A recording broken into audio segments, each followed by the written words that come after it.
Okay, true or false, PTSD is primarily a problem for combat veterans. Some people seem to think so. I think you're all savvy enough to know the correct answer to that question is false. This is a concept that transcends just about every quarter of our nation.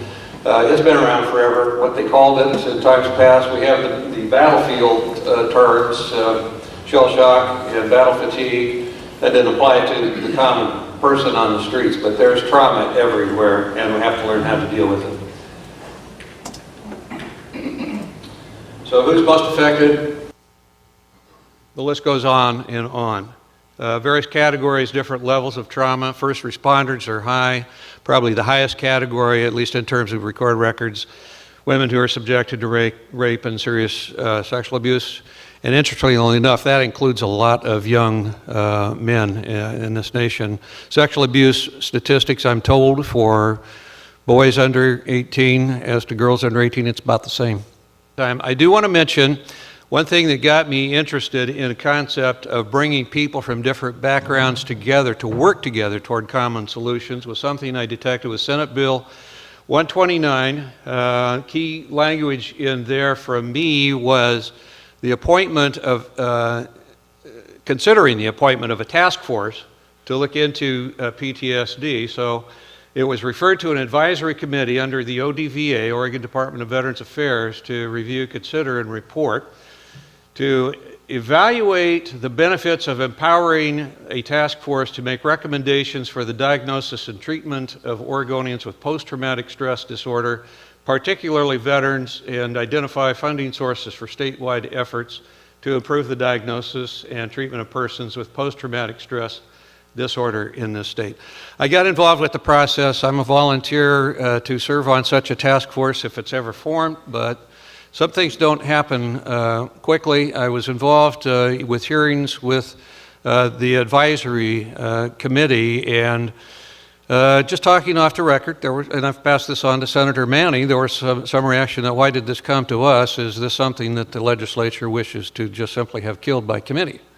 So just so you know how some bodies think about things. So they looked at it somewhat, made a referral back by report that they didn't really know enough about PTSD, and maybe that's true, we don't know enough about PTSD, that we should send that out for further study. That went back to the legislature, and I'm not sure where that stands. I think the concept of a task force appeals to me. There are some issues about what we should call the underlying condition and possible stigma. We're going to deal with that in a closed session during our lunch, and it's our intent, getting experts together, that we are going to report out some of our conclusions and pass it on to others to either take into consideration and hopefully pay close attention to what we come up with and see what we can do about things working in a cooperative manner. But I'm familiar with Senate Bill 1548, which came out. It did receive unanimous report, but my observation, and I'm going to refer this also for discussion, was a recommendation that we should really change the designation to post-traumatic stress injury, disorder being too stigmatizing, perhaps. And there is some stigma associated with it. There's no question about that. Sometimes people have conditions that make people uncomfortable, and I know veterans and others feel stigma from having such a condition that is still bothersome to other people. But the concept of a task force, I'm not sure where that's going. We can either do that legislatively, but I'm an impatient man. I appeared before the hearing that the advisory committee did to announce that decision, that they thought more study needed to be done. And I frankly just said, we've got people dying. There's a veteran that dies approximately every hour by suicide or otherwise. And we're talking about suicide. That's a serious issue. And the longer we take and the more we just kick that can down the road without really finding or seeking meaningful solutions, this is what's going on. It's an urgent situation. I dare say it's a crisis. So let's take a look at PTSD and what it really is, and maybe a body like ours can be some of that task force from a grassroots effort to start putting our minds together, because there's a lot of experience, and if we can just pool some of these resources, it may be that we can get a lot done. So what is PTSD? This is our panel. I am part of it. Dr. Michael Leeds who has a lot of experience in this area. Dr. Stephanie Rodriguez is working with the Veterans Administration, started in Alaska, is now down in Oregon, and congratulations. I understand you're being advanced to a position in Portland now, moving from Eugene, but she was deemed to be the hero of, for women in crisis at the Roseburg Hospital and in the Roseburg area, so she's got some experience. So I have asked them to be prepared to share with us some of the concepts that might be a little mystical to us with techniques that are being used at this time, cognitive behavioral therapy, EMDR, things like that, so it's a little more familiar to you. I might say that I was looking at some of these things because there are various things like eye movement desensitization and reprocessing. Why does that work? And they don't seem to know. And I'm thinking, well, it looks like we have a lot of different mechanisms, but they all have something in common, it appears to me. It's doing something to the brain. And I'm surprised to learn, because I'm thinking of a process that we do some things to treat that is a desensitizing process. Is that simply short-term, or should that be long-term? Which has caused me to think what seems to be a new concept, as far as I can tell, because the word isn't even in the dictionary, resensitization. So I'm going to be talking about that later. It's just my own lay concept of maybe something we can be looking at. And I think that's one of the advantages of music and art therapy in addition to other methods. So we're going to move along through a lot of these slides pretty quickly, if I can get the clicker to work here. I've already had Senator Manny take care of describing some of the symptoms that are common, diagnostic criteria. This is out of the Bible for those working in the mental health industry, the Diagnostic and Statistical Manual. It started with PTSD in number 3. This was back in 1980. The criteria have changed a little bit over the years. We're now at DSM-5. I'm going to quickly go through the fact that there are diagnostic criteria, and our other speakers can come back some of these slides if we need to. But PTSD is not a definition that's going to apply to anyone who has sustained trauma. It has to be specific types of trauma. Okay, so stressor with exposure to death, threatened death, serious injury, sexual violence, witnessing the same for a close friend or relative, indirect exposure in the course of professional duties, and that would involve the first responders, for example, and other professionals dealing with these trauma situations, which can be overwhelming even to the professional. What if you're having a traumatic divorce? What if you've seen something that's not within these categories, but you're nonetheless traumatized? What about death of your reputation? There's just other things perhaps that should be embraced within, because it may lead to the same symptoms. So we're going to talk about those sorts of things. Okay, intrusion symptoms, one required. The reason I'm pointing this out is it's a statistical analysis. So it's really just a guide, and I think you have to work within the umbrella of what's an overall guidance from above, but we need to be prepared to make adjustments because some of these are really subjective criteria. An avoidance, one required. Negative alterations in cognition, your rational thinking, and your mood, which is more emotion-based. 2 of those are required of the features. Inability to recall, that's a key feature that we're going to be discussing more. Overly negative thoughts, exaggerated self-blame, negative affect, decreased interest in activities, feeling isolated, difficulty experiencing positive affect. A lot of emotional interaction that's involved here. Alterations in arousal and reactivity, irritability, risky destructive behavior, hypervigilance, list goes on. But these have to be found in each of the diagnostic criteria before PTSD is established. Duration has to last at least 31 days. So if it's 29 days, it's not PTSD. It's maybe an acute stress disorder. It has to create an impairment of your ability to function. And then there are some other specifications that come in. For example, depression is removed as a consideration as part of PTSD. It's a separate diagnosis, but it can be noticed as an additional specification to the PTSD diagnosis. And one that's interesting, diagnostic criteria not met until 6 months from the trauma event. So I'm going to let the experts talk about that a little bit and how they approach treatment. There's a new variance, just to mention that before children had the same criteria applied, that has changed with DSM-5. So if it's a child under 7 years of age, the criteria are approached a little differently and not as many need to apply. Some of that is generated by the fact, how do young kids display their traumatic disorder? And generally that's displayed through not what they relate to others, but through the way they play. And that's an important thing to watch with very young children. Moral injury.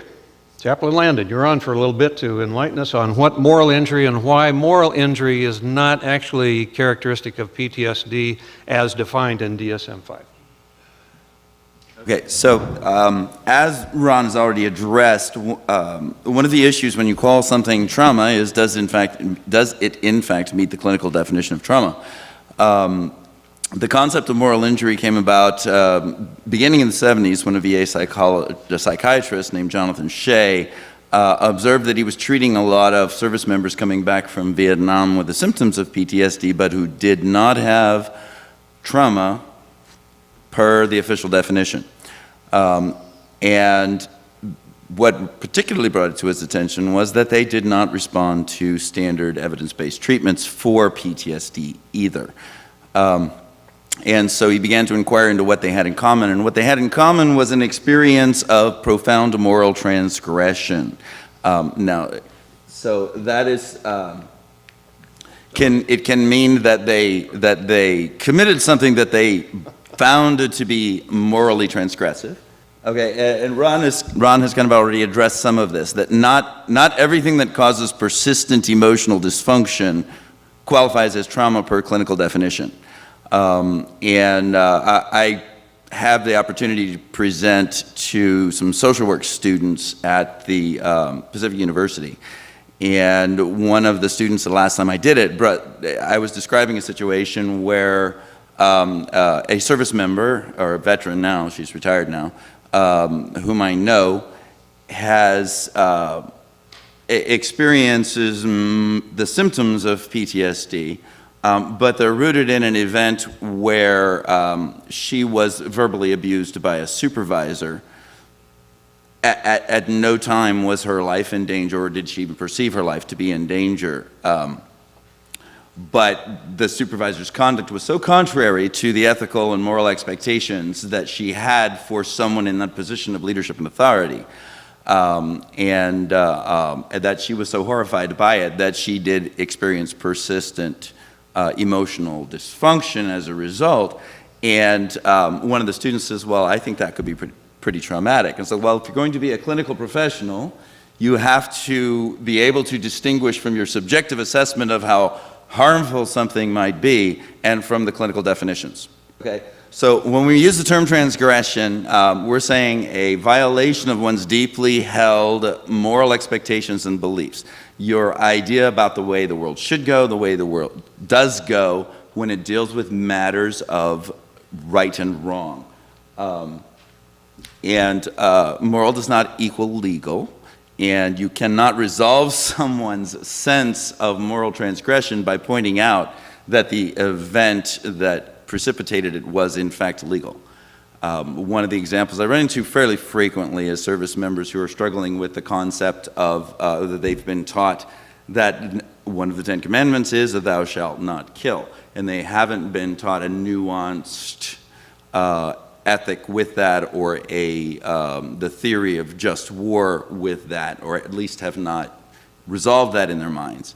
And so any experience of humans killing other humans to them is profoundly morally transgressive, even though on its face there are provisions in law when that can be a lawful activity.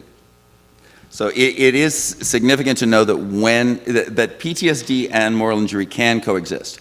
The first time it came to our attention was when we began to realize there were people who couldn't, by the diagnostic criteria, have PTSD. But when they do coexist, and it's not at all unusual, the PTSD may have to be treated first, because one of the things that PTSD can do to you is to make it difficult for you to construct a coherent narrative of the event that precipitated this emotional dysfunction. And in order to resolve the moral issues involved, you have to have a coherent narrative in your mind. That does not mean you necessarily have to know all of the factual details in historical precise accuracy. So there is no significant difference in the symptoms, really, between PTSD and moral injury. The significant difference really is in the existence of a clinically definable trauma or not, versus the existence of a moral transgression. But to my mind, one of the key significant indicators of moral injury that should not and must not be overlooked is that standard evidence-based treatments for PTSD often do not work on people with moral injury. They will not resolve the dysfunction that is rooted principally in moral injury. Next one. This is the quick comparison. And the bottom line there, the last criterion is I think very important. That is PTSD can generally be described as a fear response or anxiety response to perceived danger, and that perception continues far beyond the actual traumatic event itself. Whereas moral injury is a shame and guilt response, and that doesn't necessarily mean that the person who experiences moral injury sees himself or herself as having done wrong. But nevertheless is somehow associated with this transgression and experiences senses of shame and guilt as a result.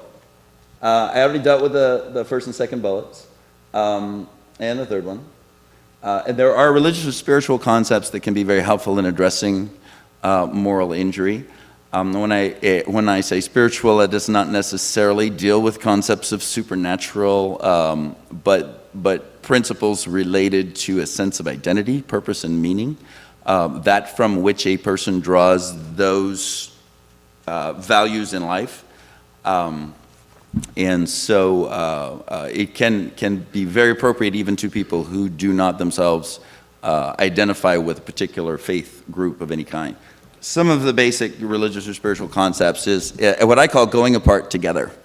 That is, people who have a common experience of moral injury will often resolve it best with others who have that experience as well.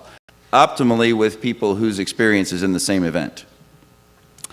One of the classic examples of that is what Native American tribes, particularly the Navajo, used to do when people would come home from war, is they would isolate them from the rest of the community and go through a long regimen of prayer, fasting, sweats, and so on, and storytelling, narrative, as they wrestled with the changes that they experienced as a result of contact with the disharmony that is inherent in combat. So I call it going apart together, or a more traditional religious term for it might be a retreat. A second concept is to wrestle with is the terms balance and harmony. The sense of your connection and relationship to others is often a source of strength that one can use to resolve moral injury and to find a way forward. The concepts of forgiveness, amends, atonement, reconciliation. Faith groups may use other terms to address those ideas. Can be a handle. What can be forgiven and who has the authority to forgive it is an important concept to wrestle with in resolving the issue of moral injury. Okay, and so the importance of that is there is a distinction to be made, particularly when we're talking from scientific and medical terms and methods of treatment. We have chaplains for very good reasons. We deal with one's conscience and the moral implications. But let's assume we have a diagnosis of PTSD. The diagnostic criteria have been met and those findings made. What I asked for was to have maybe some demonstration and how a psychologist might go through various processes that might be available, because there are options. I'm going to have Dr. Leeds go first. You can either speak from the table or come to the podium if you care to, but given those propensities, is there a system you go through in determining what process might work best for any given person? And I assume it's subjective with the person involved, who would be the patient. that you have to take a systematic approach to identify what works best, and then how to proceed, what's the normal time that it takes. And I know that you are involved also with hypnotherapy, if you could say a few words. Does that work in PTSD, and how does it work in terms of restructuring or rewiring the brain? Dr. Leeds. Thanks, Ron.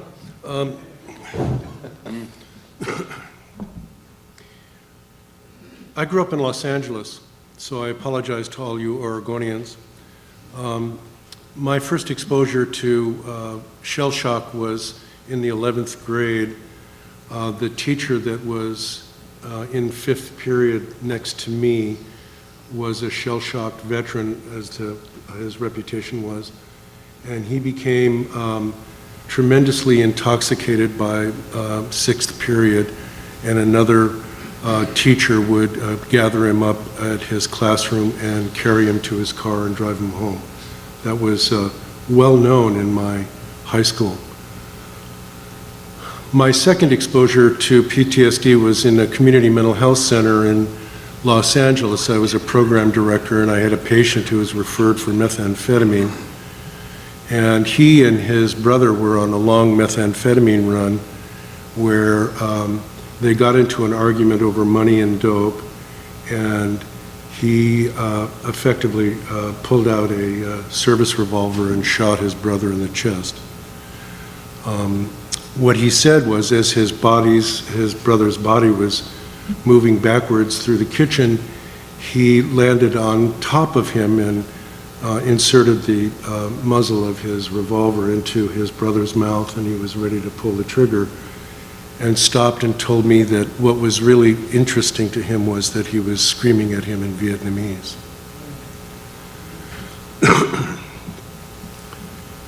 I didn't treat too much trauma after that, not until I came to Oregon in 1988.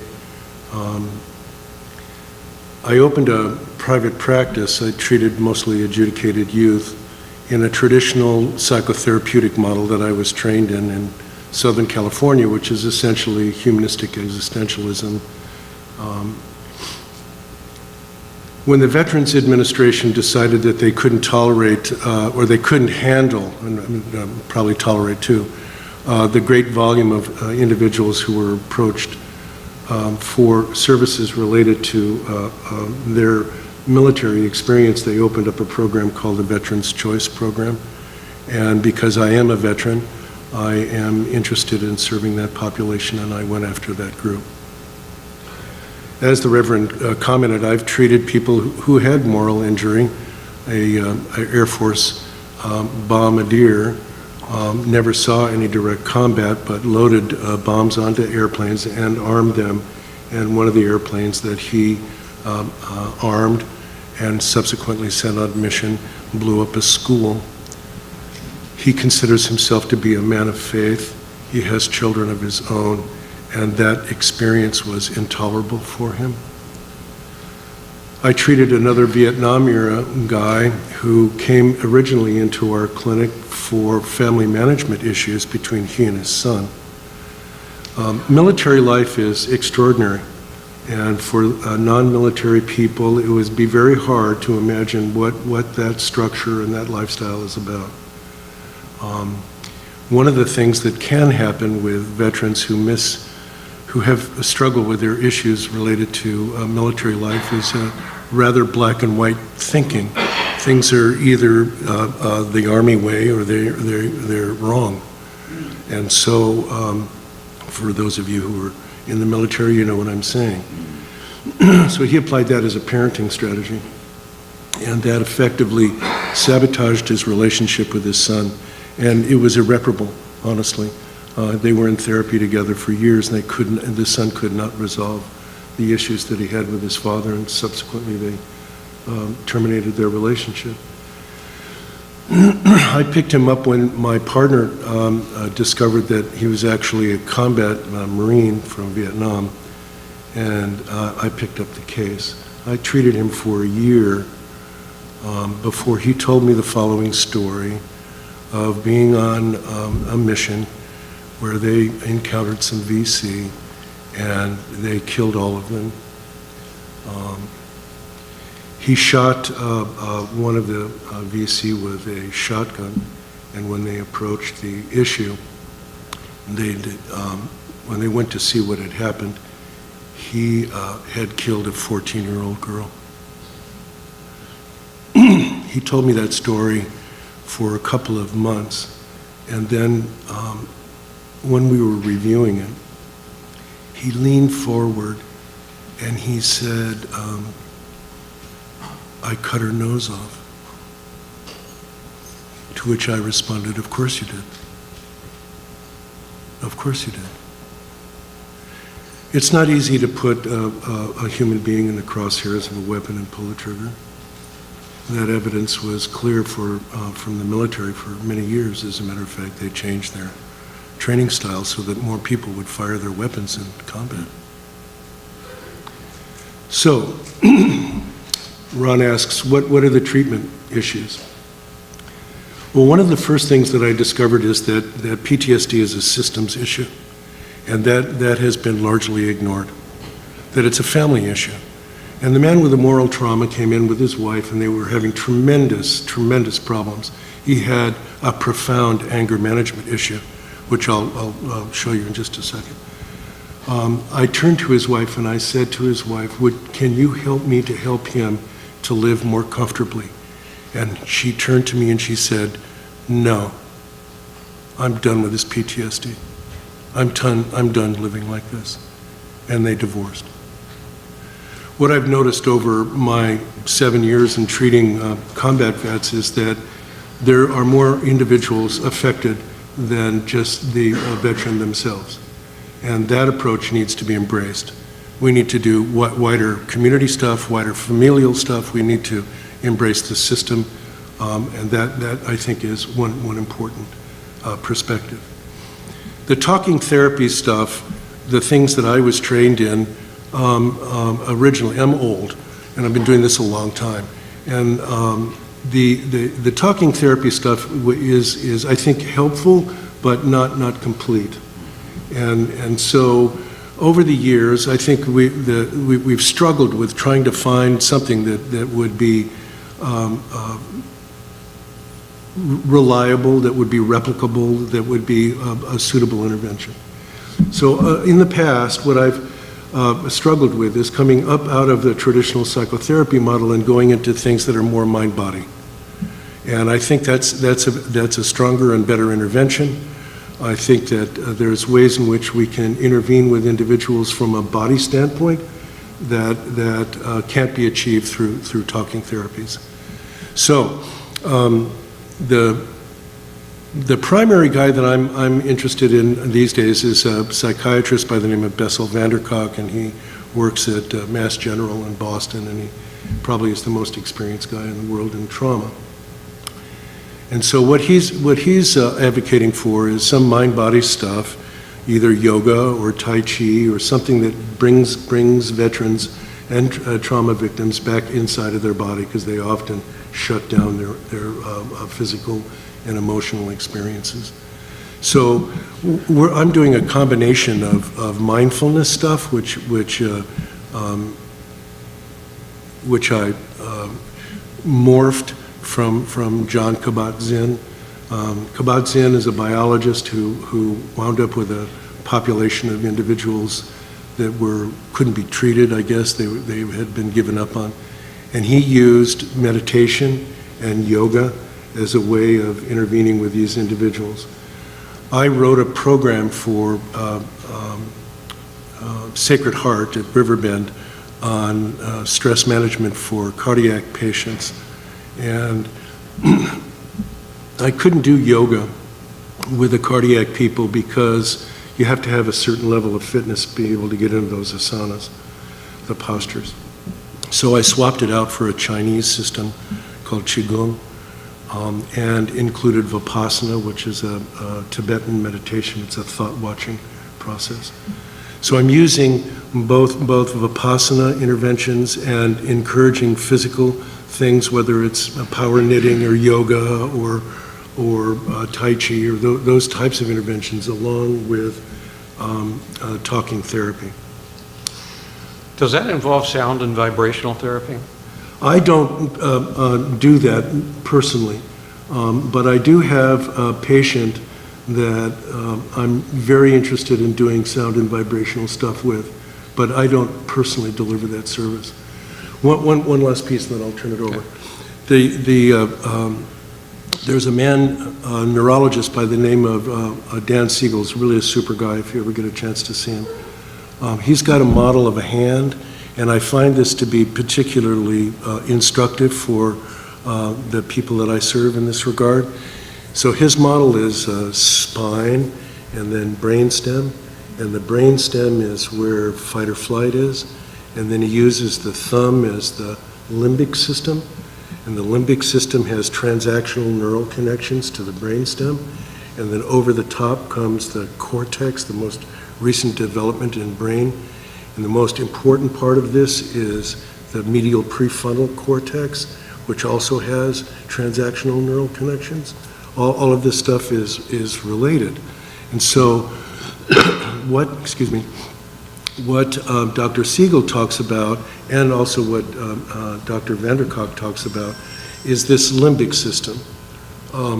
I don't know, one time I was stuck in a hotel room and I watched a television show called The Pet Psychic, which is the job that I want. I want this gig. And the episode that I stumbled into, a woman brought her iguana to be pet psychic. And apparently there were two iguana, but one had hurled himself out the window and committed suicide. And it had changed the surviving iguana's attitude towards life. And so the psychic was able to do the Vulcan mind meld with the iguana and discovered that the iguana had survival guilt, which is awesome. Which I think that's awesome. It's particularly awesome because reptiles don't have a limbic system and they don't have any emotions at all, and that's why when you look in their eye, they're dead. So to attribute high levels of emotion to an iguana is a big stretch in my mind. But the limbic system, as you can see on the photograph, there's two sides of it, and the limbic system has a hippocampus and a amygdala, and recent research has suggested that trauma victims have rather enlarged amygdalas, and the amygdala is a part of the brain that is a fire alarm. So if you're walking along on a mountain path and you come around on the path and you see a snake, and we jump back because most of us are snake phobic unless you really like snakes, and so you jump back, and that you can track in terms of brain physiology. You jump back, and then you look and you make another assessment, and you determine, wow, it's not a snake, it's a stick. So the question becomes, in the moment, is it a snake or a stick? And my answer is, it's a snake.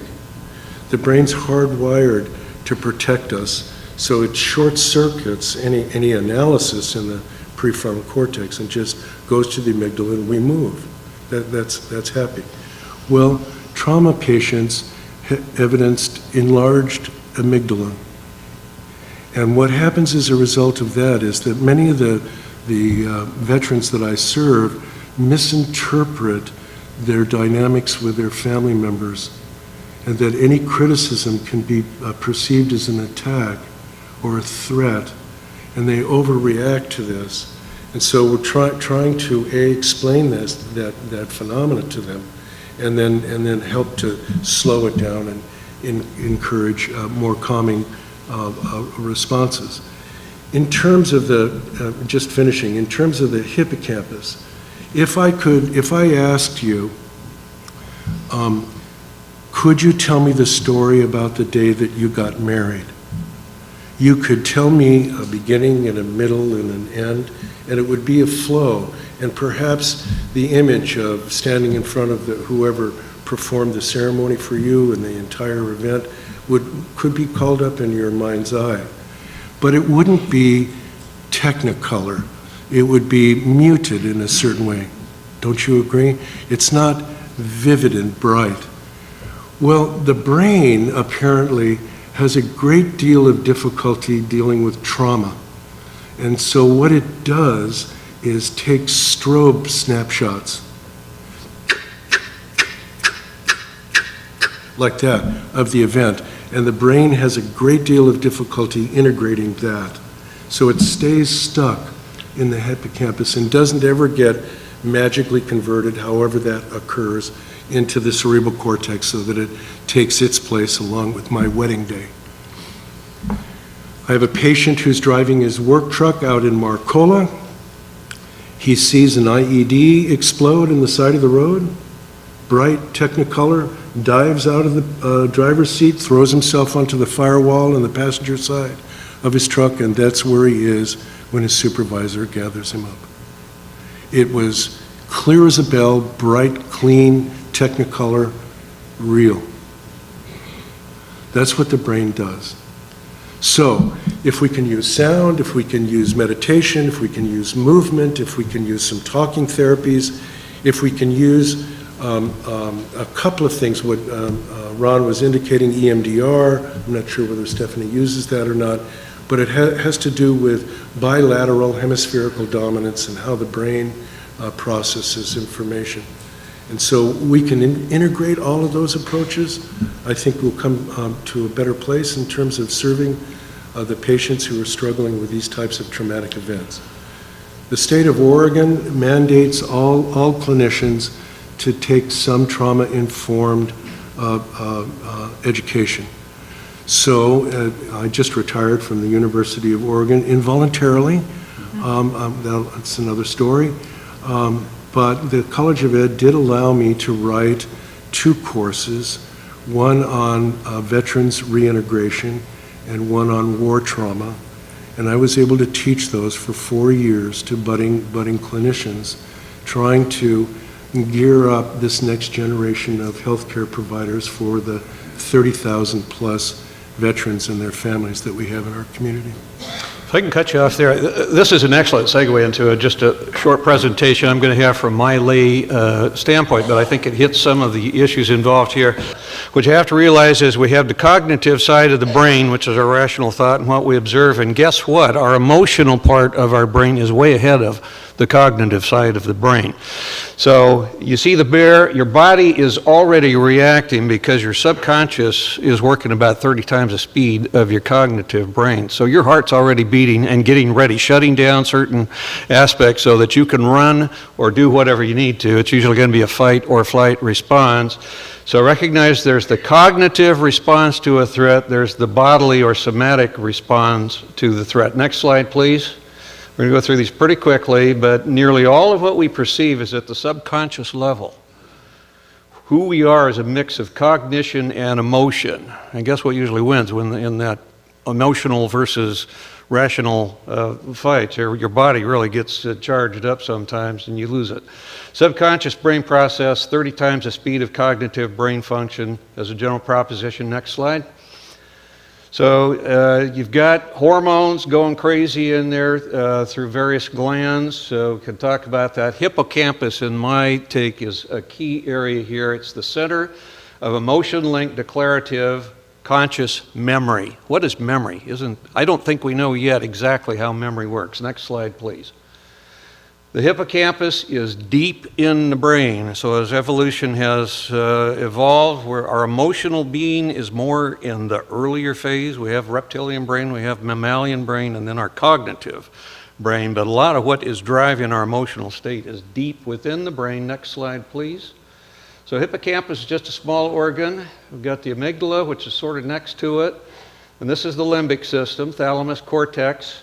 So you got rational thought playing a role in it, but the body's responding to lots of things coming to the amygdala, which is driving the hippocampus. Hippocampus is a short-term memory processor as far as they know so far. Next slide. So you have a stimulus, bear, snake, or whatever. It goes to the thalamus. There's different routes things can go. Some of it goes directly to the amygdala. So the amygdala is really working in advance of the rational thought process and the memory processor in the hippocampus.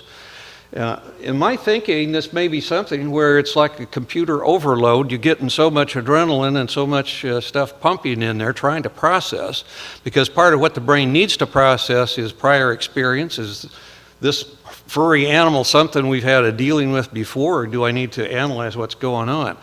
This suggests we can prepare for trauma. Sometimes get things already set in the brain, what you do if you experience certain things, because if you don't know whether to run or stand there with the bear and maybe back away, that's an important dynamic. Next slide, please. Categories of threat response: fight, flight, freeze. I think people would decide that fight and flight are probably normal responses to a threat. Either you're going to run or you're going to stay there, but there's a freeze response. A lot of people encounter, it seems to be more characteristic of women for some reason. That's what the studies seem to show. I've added my own indifference. There might be somebody there stoned out of their mind who's not really getting much reaction at all, and sort of, oh cool, I'm going to die, you know, and they're just resigned to it. Next slide, please.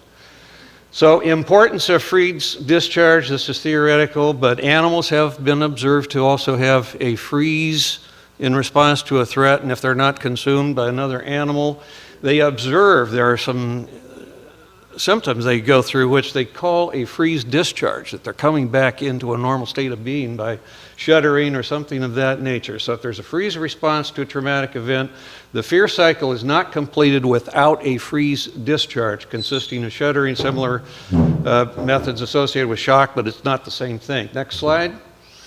So absent that, the brain remains in an uncompleted fear response mentally and physiologically with memory misfires, time distortion, and confusion. So the images Dr. Leeds is talking about are stuck in there. They have not been processed as a proper memory. So it's not that the person is remembering something when they have an event. They're back in the event. The amygdala is somehow triggering this as it's now the threat that existed before because it's never been processed. I think this is a key to how we deal with PTSD. Next slide, please. Comparative treatment methods, that's what we're going to continue discussion. So we're having a continuing panel. Chaplain Landon will depart, and Dr. LeBeau will come up when we start getting more into the treatment methods. So we're going to look at maybe some new treatment methods that might be more promising. How can we determine which treatment methods are best for various categories of people diagnosed with PTSD? Bottom line, can PTSD be cured?